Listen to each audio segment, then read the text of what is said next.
Hello, Aries. Welcome to your weekly reading. Um, First of all, what I want to mention is I have here the Empress in the Joie de Vivre deck as well as the Rider-Waite deck. And the Empress deals heavily with fertility, okay? So this is a week where not only are you going to be very, very alluring and attractive to the opposite sex, it's also, or to whoever, whatever gender that you're dating. You're going to be very attractive towards people around you. You're going to be oozing pheromones. And you're going to be seen as very, very fertile. You could also be on a very fertile cycle. And, so needless to say, be very careful when it comes to, unwanted pregnancy. Be very careful when it comes to people coming out of the blue and just soliciting you for dates and things like that. Okay, so it's just the energy that you embody. It's all very, very positive, and I don't feel like you're going to be complaining, but it's highly indicative of fertility. So be careful, use protection for those that are expecting or those that are wanting to get pregnant. Congratulations then. So that's where I want to start off.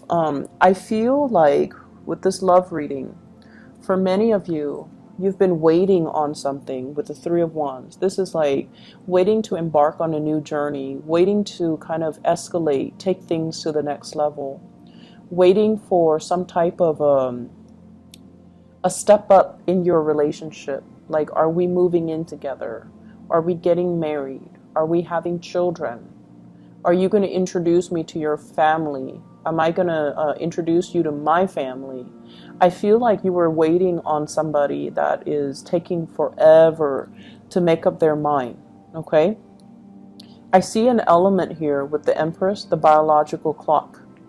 Like, I'm tired of waiting. I want it now, and I deserve it, and also my biological clock is ticking. And you could be male or female watching this. I feel like you're at an age where you want a little bit more stability in your life. You're done with the whole, dating and first dates and blind dates and online dating. Like you're done with all of those people. And you really want to settle down and you really want to start a family. You have this nesting instinct about you. With the Empress, she's got that nest on her head. So I feel like that's where your mind is at. And I also feel as well, for some of you, you might have stayed in a relationship too because of children. You care about the kids, but then your partner, you feel they're not really carrying the weight, or you feel like you have to, be not only the mother or the father to your children, but you also have to play the parental role with your relationship partner, telling them what they need to do, telling them to step up their game, and telling them that, hey, I'm doing everything in the relationship, where are you? So I see that element here about, needing to make demands. And if you need to make demands, go ahead and do so, because I feel like the other person is going to step up, okay? If you are dealing with a water sign, I have here the Queen of Cups. This is a Pisces, a Cancer, a Scorpio. This is somebody that is going to be there with you. So the problem with water signs is that they don't really take initiative, even the best of them. I mean, if you tell them, hey, I really need this, that will really light a fire under their butts and get them going. Because I feel like, as intuitive as they are, I feel like they miss the big things. Like they see the little details, like they'll cook you breakfast in bed because they're really sweet. They'll buy you flowers. They'll, be there for you and just listen to all your vents and all your frustration all day, every day if you need to vent. Because emotionally, they know that it's important. But I feel like sometimes they miss the tangible aspect of a relationship, you know?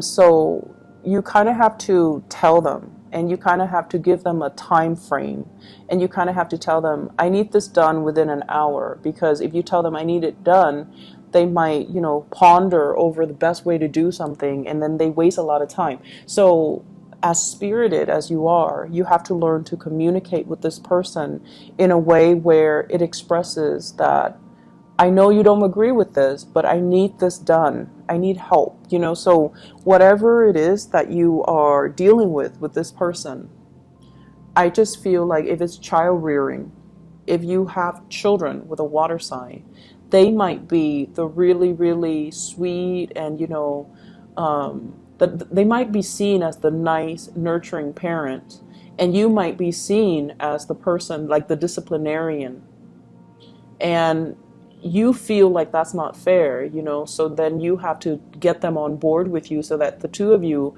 have an understanding or an agreement about how to raise the kids. So if you were dealing with a water sign, I feel like things need to be spelled out. Okay, this is someone who's very loving, very nurturing as well, but they don't really take initiative the way that you do. And so dealing with them can be a little bit exasperating. Okay.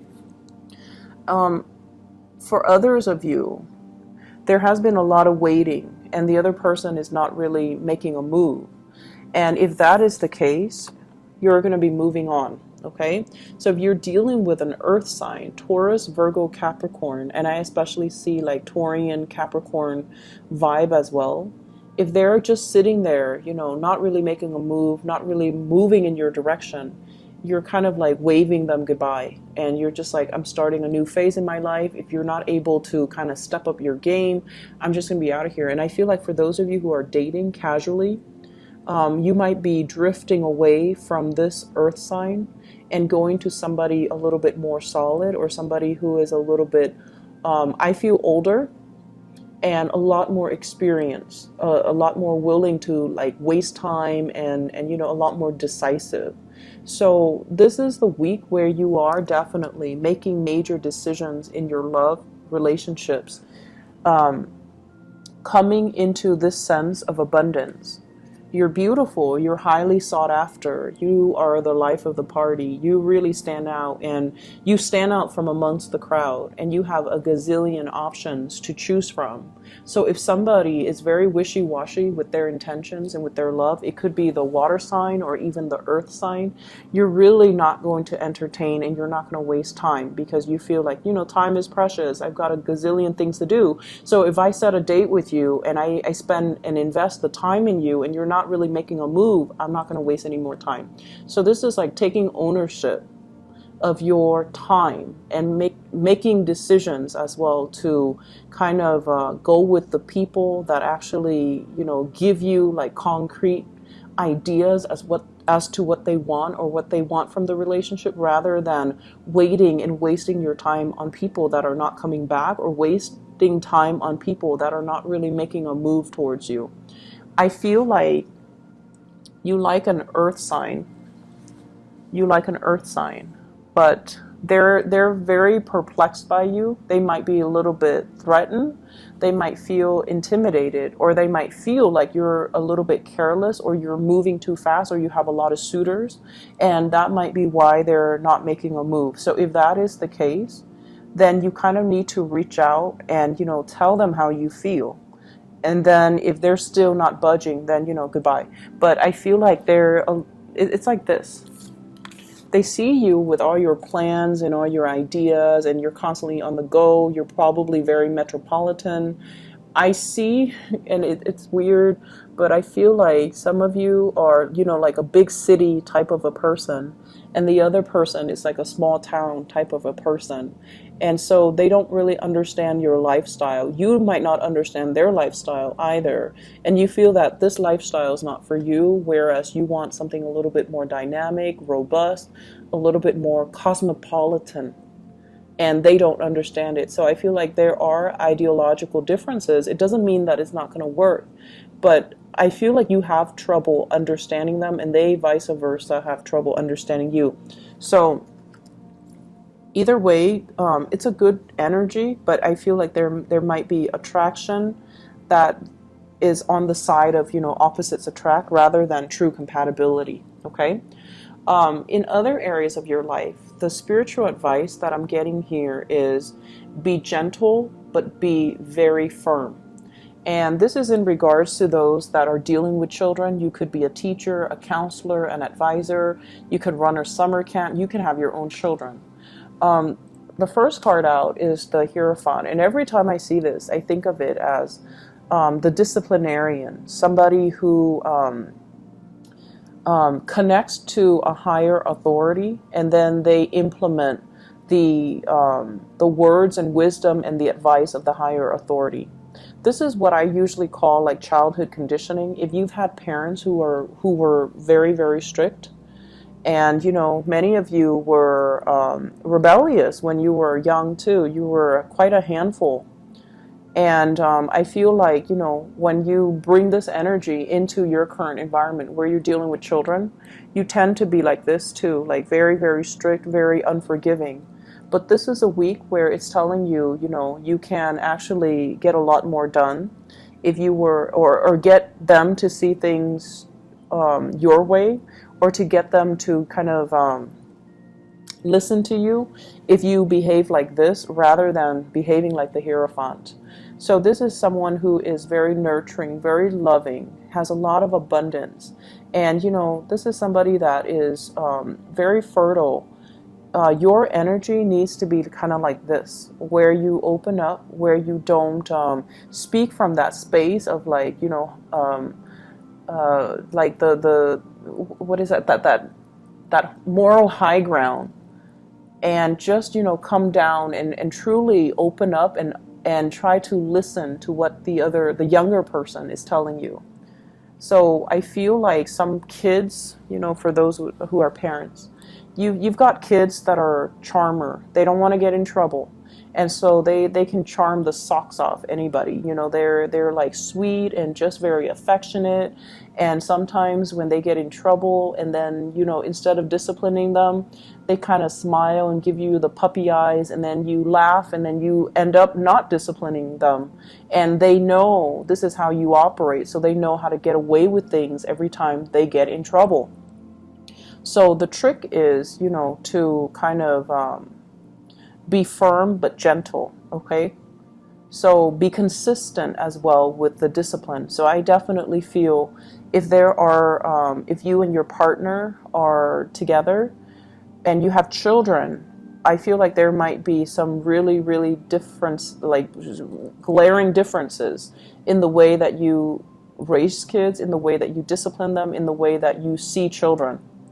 What I'm also feeling as well with the Empress card and the Queen of Pentacles, this is massive abundance that's available to you. A lot of finances that are kind of in the picture, a lot of financial stability, wanting to have children, wanting to, save up for that college fund, and wanting your partner to be on board.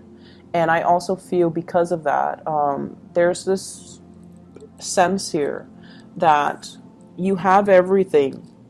And you might have said, I really want to have children. I really want to settle down, buy a house. And you find yourself in a work situation that gives you the financial abundance. But now you're working so hard. You're working a lot of overtime. And you're just like, when am I going to be able to, even retire? Or when am I going to be able to take the time to see my grandkids, or have the time away from work to have children? So I feel like, the money, it's a major, major blessing.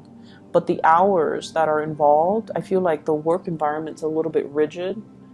You might have somebody that you're answering to, and I feel almost like let your work speak for itself. Rather than trying to win this person to your side, you're highly competent and capable of what you do. Let your work's product speak for itself, and let that be, let that speak for your credibility. Let that speak for your skills as a good worker, okay? So we have some really good things coming in for this week. Lots of fertility, I feel like it's a win, like almost like a job offer or promotion. If you're getting those performance appraisal from your supervisors, what they really want to say is, I feel like you're very, very capable. So they really like you. You're dependable and very, very capable. But they might tell you, something unexpected. Like, for example, if you're hoping to get like 100% on a performance appraisal from higher up, they might say, here are a few things that you need to focus on. Or they might assume that you already know that you're really, really good. So they might instead of dwelling on all the times that you succeeded, they might say, let's talk about the other projects that you had trouble with. Mainly because, you know, they already know that you're good. And so they want to flush out the stuff that you can improve upon. So don't feel bad about it, okay? I wish you guys the best. Take care of yourself, okay? And I'll see you next week.